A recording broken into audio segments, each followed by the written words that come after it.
Yo, what's up, ladies and gentlemen? It's your boy Double B Bad Blood, the franchise player, here once again on a live edition of the Roundtable Pro Wrestling Podcast. And man, I got an exclusive for you today. This woman is not only a 2020 Hall of Famer, she's also the class of 2012 Texas Texas Wrestling Hall of Fame, a former WWE and NWA World Women's Champion. Ladies and gentlemen, the legendary, the baddest chick on the planet. I'm talking about the one, the only, Jazz. Jazz, welcome to the Roundtable Podcast. Thank you. How you been, doing Jazz? Tonight? Oh man, it's a day. Tell me about it. It's a day. Tell me about it. I understand. Man, yeah. So let's talk about you. Let's talk about Jazz. Let's talk about this legendary career, like from the top to the bottom. Like, you started out. Where did you start out? Let's go with that. I started out. Actually, I started training in Lafayette, Louisiana, underneath the Junkyard Dog. I was with him for about probably like 6 months, and he left and had to go do his own thing. And Rod Price came in and took his place, and that's when I really started training for wrestling. Yeah, Rugged Rod. Because with Dog, it was just Dog just pretty much taught me the business aspect of it. But Rod, he taught, it was wrestling and the business and on the road and just everything about wrestling. I got Rugged Rod Price ain't no joke. No joke. Exactly. So you got trained by Rod Price, Junkyard Dog. You moved out to ECW, like the original ECW. How was it being a woman in a business with Paul Heyman? First of all, I was only in the business probably 8 months training. Wow. Before I went to ECW and did my tryout and got my first contract with them. It was I can't say different because I had never experienced anything else really. I only had maybe 5 matches before I went to ECW. So going in there, still green as the grass outside, had no clue about anything whatsoever. Kind of just got thrown out there. It was either, swim or drown. Yeah. Sink or swim. Yes, that's it. Sink or swim. So, always I was just thrown out there to the wolves, man, and just do or die. And I couldn't allow myself to fuck up that opportunity. True. So I just hung in there and kind of like just caught on to how they were doing things there, So, they were a little different. The lingo coming in, not knowing anything, not really knowing terminology much, and every word coming to their mouth going over a match was fucking this, boom, boom, that, and hit it with this, the gimmick that, and I just was like, hold on. When they finish all that, I would grab Jason, like, Jason, okay, so what's going to happen before my spot occurs? He's like, what? Yeah. What's my cue? My favorite thing, wrestling, being around the business, I've been wrestling 28 years. So when someone says, we're going to do this, and we're going to put a little gaga in there, people are like, what does that even mean? I'm like, you don't want to know. Exactly. But ECW was such a family, I never saw any egos there. If it were, it was probably the top guys, and everyone else underneath them was happy as hell because everybody got a chance to work. There was no fighting for spots, so we were just happy to be there, so it was all good. I love ECW. Yeah, the Pitbull used to tell me that it was like one of the most mellow places that they ever worked. For real, it really was. No politics whatsoever. That's always good. If you was there, you was gonna get to walk through the curtain. Man, you don't get that these days. I tell you that. Hell no. So fast forwarding from ECW, you got opportunity to work for the World Wrestling Federation. The WWE back in the day was called the World Wrestling Federation for fans who don't know, who are probably listening on Spotify or Google or one of the many platforms we're on. You actually went down to OVW for a while, right? Yeah. Once they reached out to me, they told me they were gonna send me to OVW just to knock off the ring rust because I hadn't wrestled in probably, I guess, maybe. Well, I was on the indies, but still, I guess they felt I needed just to knock off some rust. Mm-hmm. So they told me just for a couple of weeks or a month or two or whatever. But and I went down there, and Cornette was running TV out there, so I never really got to do anything for TV because Cornette was like, "I can't put you in anything, Jazz, because they told me you wasn't going to be here long." So, but I was there maybe 2 months before I got called up to actually start You on literally TV. were there a cup of coffee. Yeah, yes, yes. Right place at the right time. That's been a key to my success. Right place at the You know right what time. I tell people all the time, like, just like I tell the young guys, dude, show up. Always Yeah. show up. Always have your gear ready. I tell a story how I got my first trip to Japan, and I lived in the dojo in LA, and Hiroko Inoki came to me and she says, "Hey, um, they want you to do the tryout." And I was like, I don't think I'm ready for it. And luckily, well, I shouldn't say luckily. Well, lucky for me, a guy got injured during the tryout, and they just, you need to go out there and do the tryout. And I guess I impressed Masato Tanaka Yeah. to the point where he was like, "Hey, come back tomorrow." And I'm like, "Yeah, that ain't gonna happen." I Yeah. went back the next day, and they, in Japan, they don't really show that much approval. Like, Yeah. so I'm like, did I Mhm, screw up? Did I do something wrong? mhm. And about 2 weeks later, Hiroko comes into our room and she says, "Get a passport. You're going to Japan." I'm like, "Yeah, right." She threw that plane ticket on the bed and said, "Get a passport." I There you was like, "Oh my go. god!" There you go. Right Yeah. place, right time. Right place, right time. Hmm. So you did your training at OVW. When did you made? I know you made your debut at Survivor Series. I remember that because it was a 6-pack challenge gimmick, whatever it was. I specifically remember that because I was like, dude, I watched her at ECW. You just showed up on there. What was that like? Nerve wracking as hell. That was my second time actually going down that ramp because I actually went there for a dark match prior to me getting signed. Um, so yeah, that was my second time going down the ramp. Kind of a funny story about that. They got me up there. I was a surprise, and they never allowed me to practice my entrance of or anything what I was going to do when I walked through Gorilla and out the curtain. But I went out there and I just kind of just did a little thing, and it kind of mimicked Booker T's deal when he comes out. Mm-hmm. The little Yeah, yeah, not intentionally doing his deal, it just stole his gimmick. It's all right. just hey, and that's what he told me. Like, what's up with that? You stealing my shit or what? But I just hell didn't know nothing else to do. That Man, just it was like the spirit. The spirit just hit me, and that's what I did. hey, if it works, sometimes. Yeah, yeah, yeah. But I end up changing it, finding my own spiel, and finding my own swag of Mm-hmm. doing me, and made it work. Oh, they obviously had big plans for you from the gate. I mean, like, you go in there, you debut, you start wrestling Trish Stratus, and it's like you're going after the women's title, and then like you beat her for the women's title, and All that shit happened so fast. Like I right. wasn't even prepared for all that. It's just like it took off. Again thrown out there to the wolves. Shit. So it was yeah. It was It the was crazy. I opportunity know. was there again. The opportunity was there. So Oh man, I just went out there and did what Jazz do. I was you more know, than ready for it. I was ready for it, but still, a little intimidating. That's like the grandest stage of all, right? WWF, true. whatever. But yeah, man, it's just a blessing.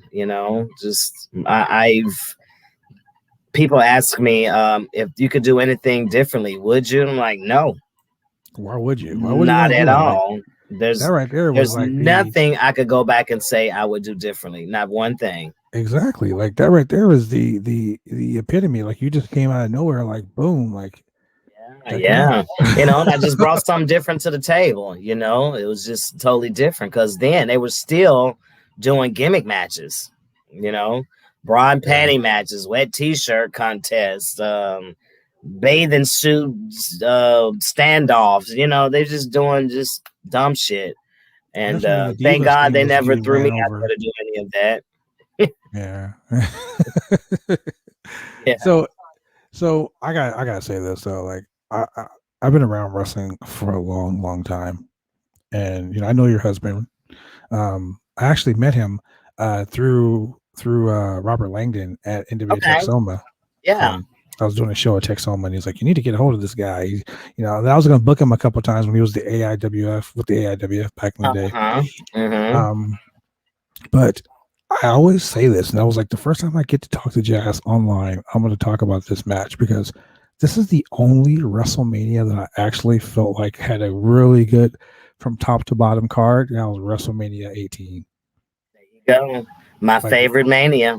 well, of course, you won the women's title.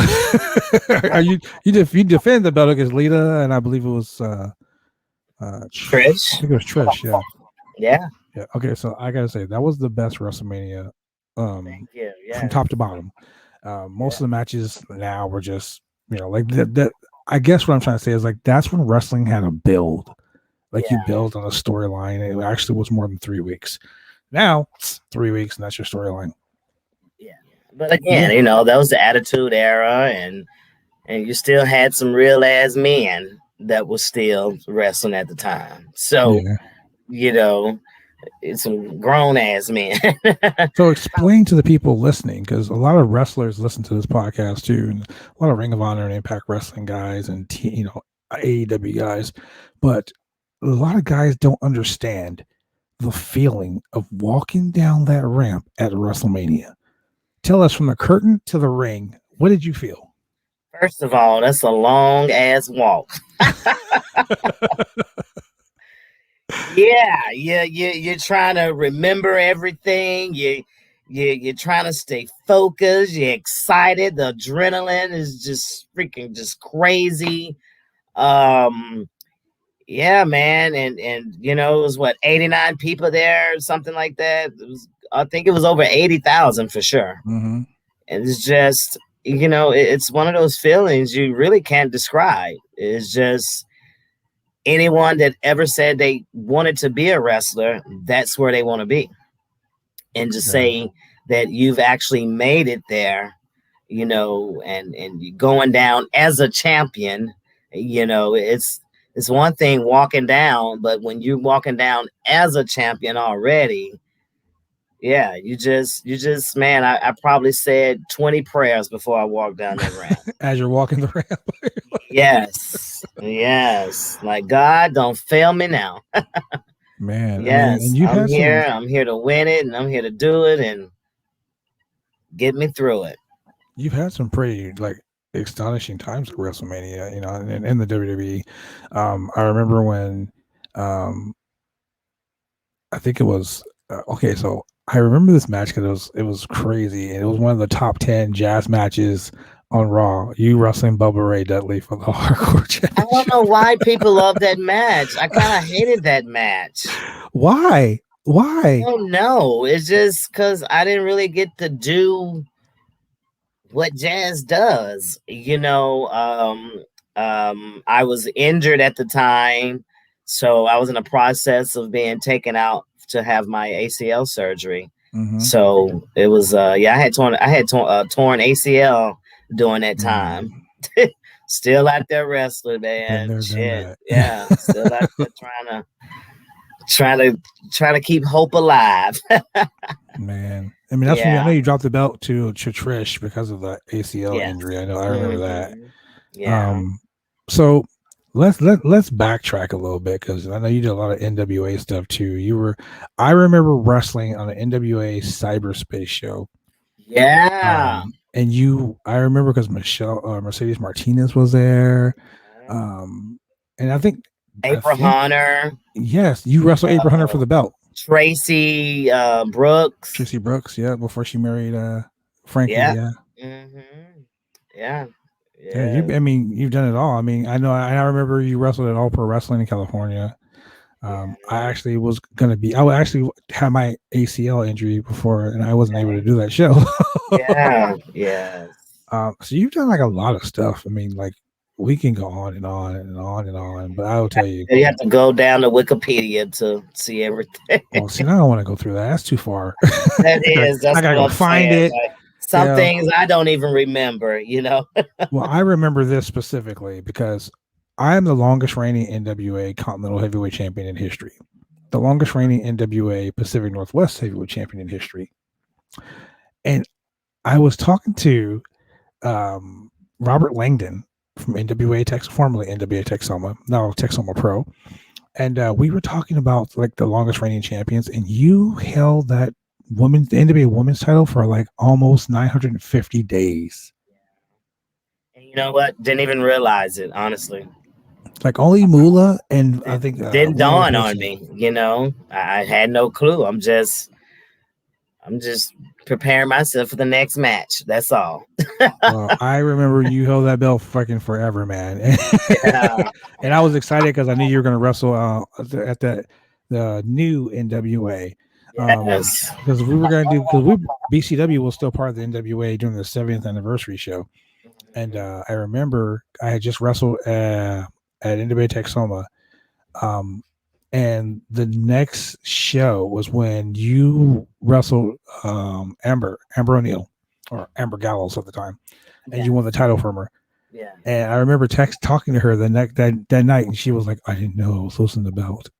I was like, "Well, yeah, that was a crazy ass night." Yeah, well, there were certain circumstances as to why she was losing the belt, but we won't go there.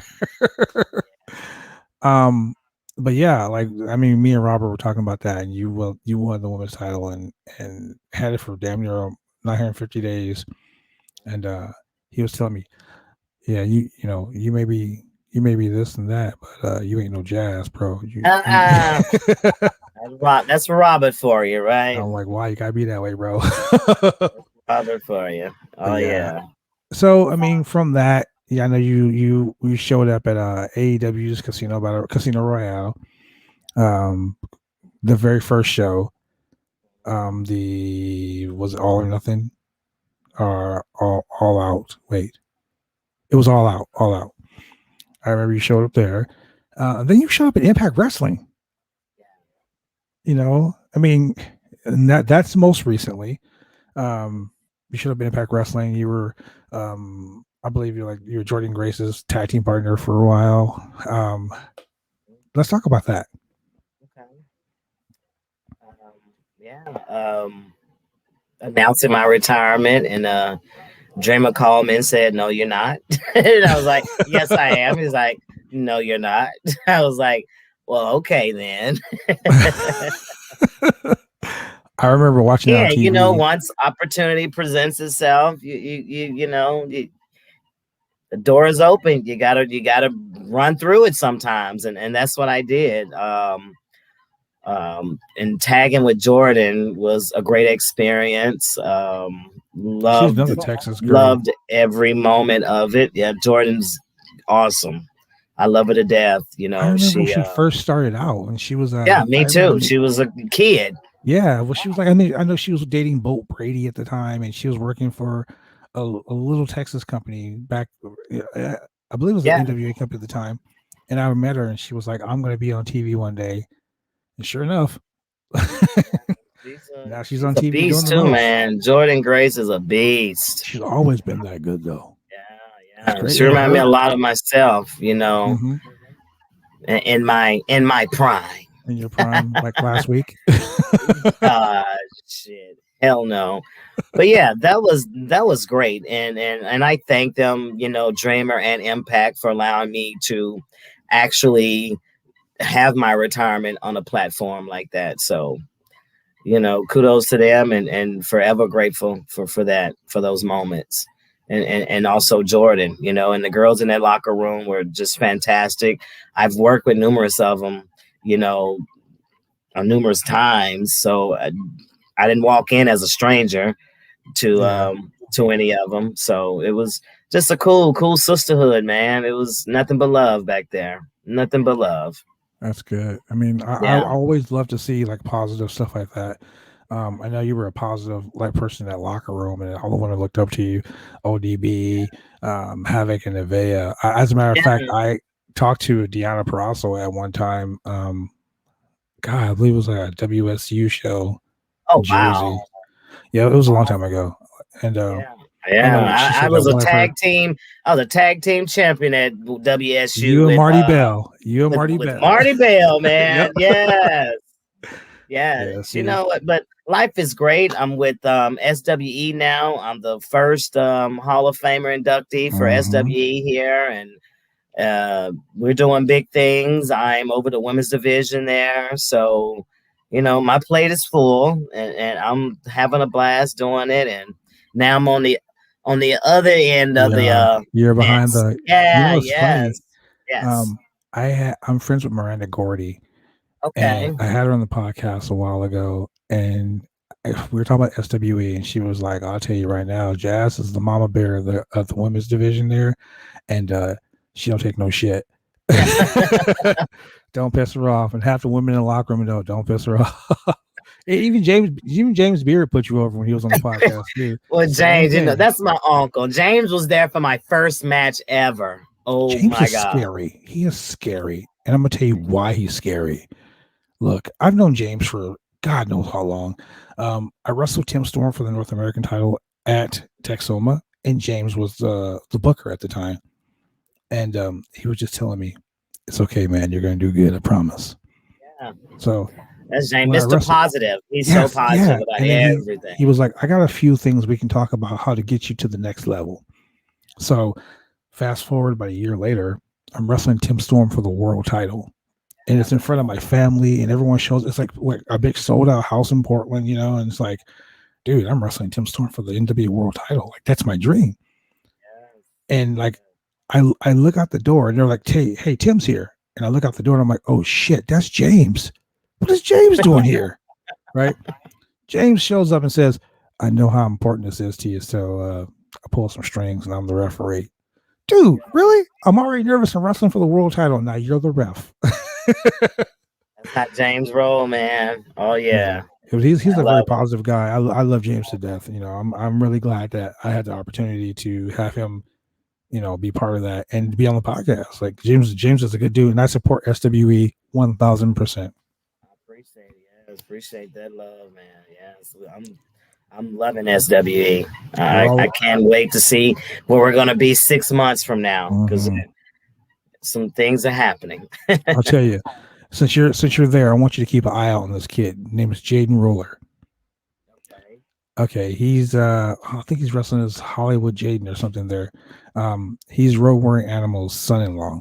Yeah. He is Yes. so good. Mhm. That guy is phenomenal. I've wrestled him like 7 times, and each time was like picture perfect. That kid is going to be a star. Yes. He's really good. Hmm. Yeah. So now you're headed up at the women's division SWE. I mean, you got a lot of things going on. You're Got married to a cool dude. our wrestling school, Dog Pound Yeah, I was gonna Dojo. say, yeah, you and your Roddy Mac got a wrestling school. You guys are running them, So, running amok there. yeah. I mean, what else is going on with you? Like what other great thing can be Um, discussed? I got someone reached out to me. I'll be going up to NWA in June and agenting their girls up Oh, there in June. So that's good. yes, That's God is good. good, man. God is All the good time. All all the the time. time. Yes, sir. I'm just I'm just enjoying life, and I'm grateful for the opportunities, because there's not many women getting these opportunities, and then a woman of color, Mm-hmm. that's it's unheard of. So I'm just still, still knocking down those doors, man. That's what I say. Legendary, man. I mean, they call you the female fighting phenom. I'm calling you the Yeah, legendary one because you've done stuff in your career that I mean, man. I mean, look, you're keeping kids off the streets. You're always positive. You guys own a gym. You're Rodney on the Dog Pound Training Center. People I know will actually be like, hey, put them over real quick. Put them over because I try as much as possible to put over people in my life. I put you guys over every time I go somewhere. I'll be in Tennessee with Sir Mo um, yeah, doing yeah. his show for the OIWA, and we talked about you actually coming there, and Yes. I was man, supposed to go there in February, but SWE had a show the same day. I So know I was waiting for you to show up at that show because I was yeah, there. I was like, oh man, Mo. I was like, but I promise you, I got you. Just I give told me Mo, another day. I said, look, bro, I want her to work on the show with me. If I gotta pay for her to fly in, I'll pay Yeah. half. And I'm Memphis too, so that would have been like perfect. My family could have come and support, and Well, I ain't. so we'll see. Now everybody's getting vaccinated. We'll see. Yeah, and it's crazy too because I get my second shot the day before I leave for the next Memphis show. Wow. So Yeah. I'm like, I'm gonna be sitting at a hotel. Hopefully, I won't be sick. Knock on wood. Yeah. Take a little Tylenol or something to try to Man. fight it or something. I don't know. I got to try to get my stuff lined up for this week. I've been doing, I'm still a wife, still a mommy. Mm-hmm. Oh my God. It never stops.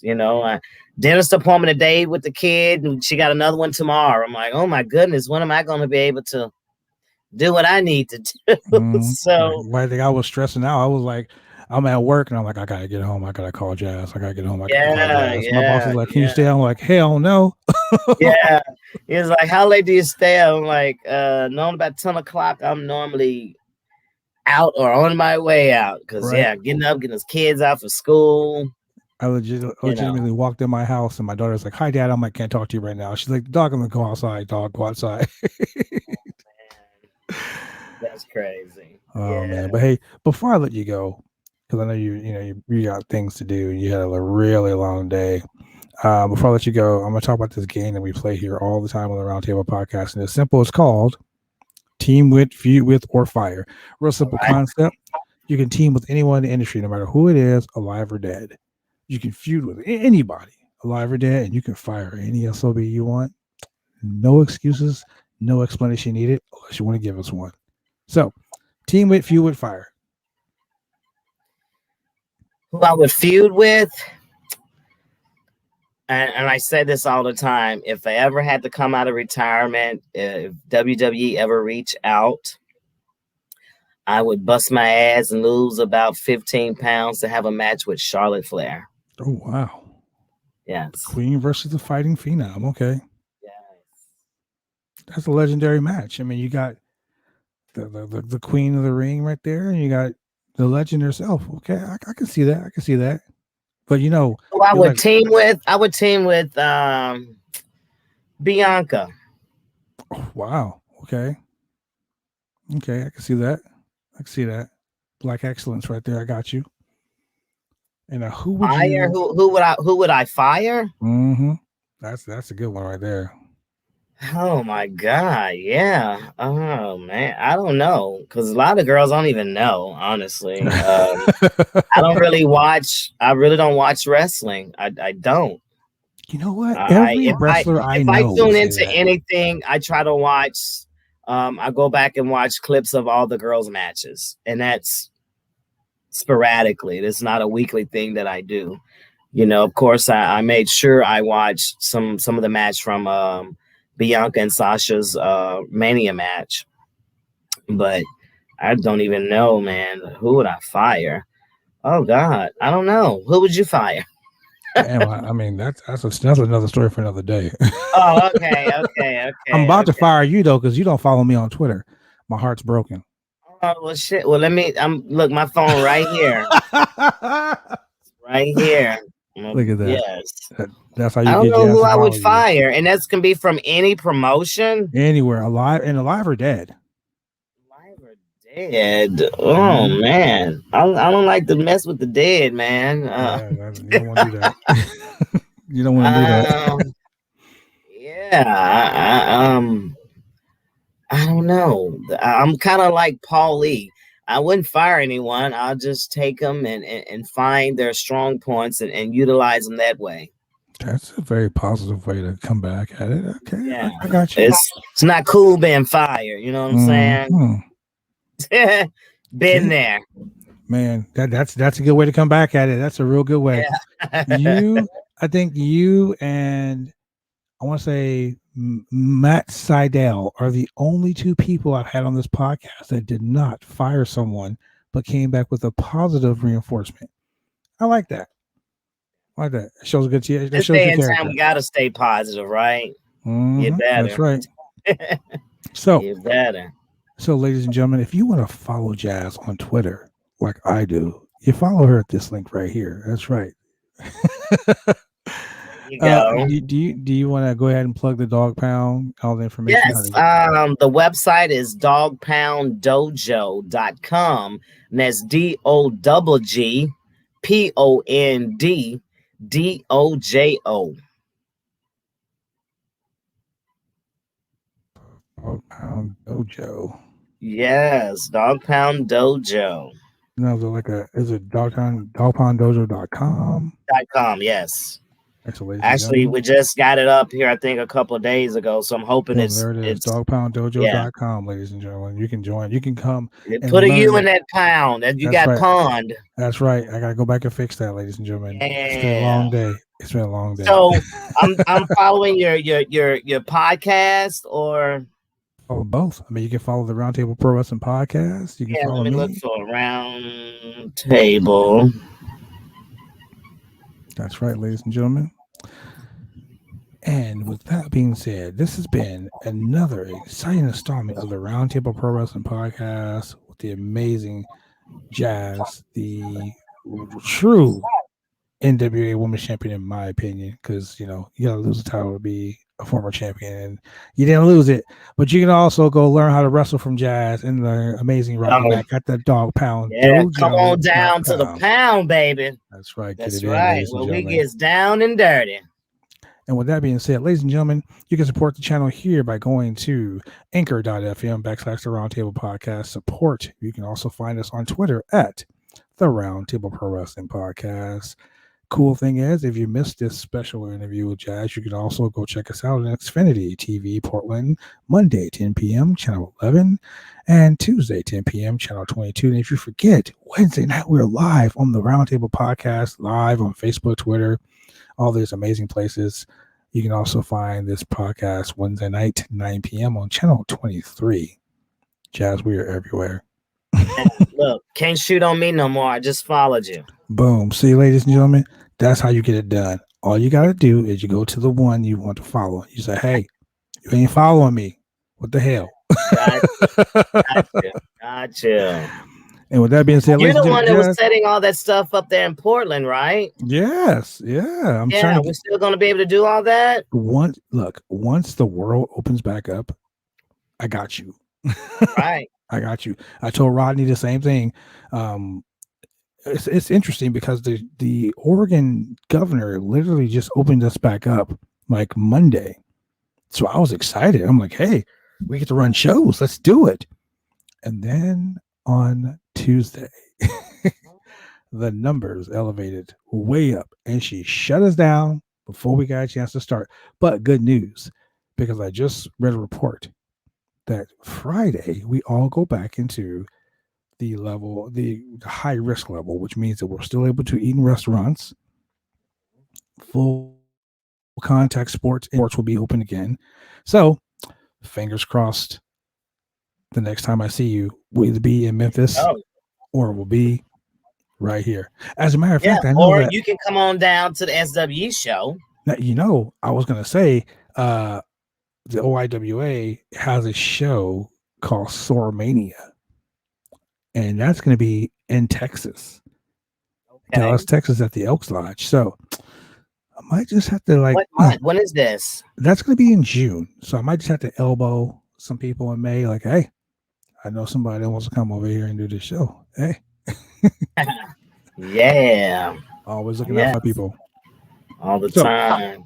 with that being said, Jazz, thank you very much for joining us here on this exclusive interview on the Roundtable Pro Wrestling Podcast. I'll let you get back to what you got to do. I appreciate it, bro.